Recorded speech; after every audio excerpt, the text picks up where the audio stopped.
siembah kudu penkop dah kabur, penkop kabur jing pencemai. Kumha Pentecost Tuhan yar dah kabur, yang ingin menjadu pencemai. Amin siembahku, Tuhan yar dah kabur, Tuhan yar dah kabur. Kibat lepas wantu pensyaitu, wantu pensyaitu. Dan baptis yang gading minggu mensir, kibajot bareng, bakin yo jing pendir. Amin siembah Tuhan yar dah kabur, bertai bajot bantau jemai.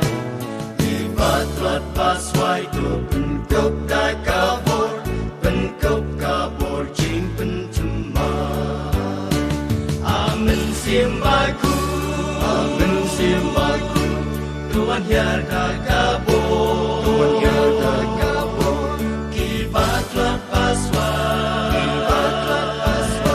wantu pensyaitu, wantu pensyaitu. Dan baptis yang gading minggu mensir, kibajot bareng,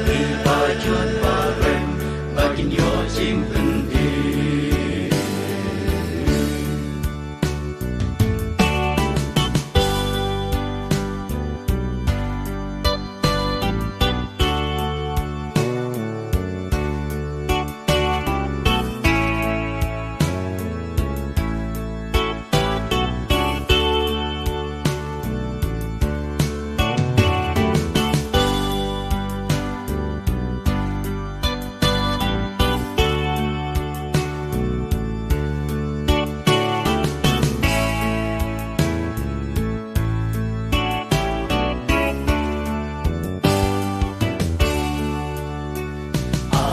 Siembah ku yang atu pencemai, dah gading deng yang apenku.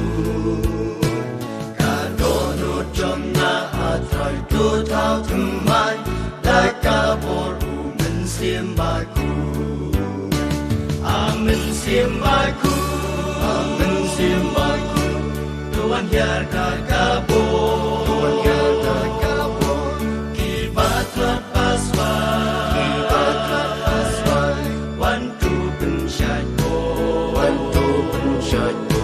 dan baptis yang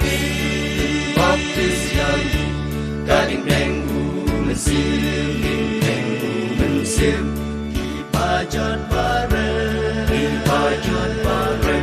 bakin yo jing pendir. Ku mensim jong na tunan yai dah kabur, jing pencemai. Om dah upai ya pom dem ne dah kabur, tu mensim jong na om utra. Amin siembahku, Tuhan yar dah kabur, Tuhan yar dah kabur. Kibat lepas wantu pensyaitu, dan baptis yang gading minggu mensir, kibajot bareng,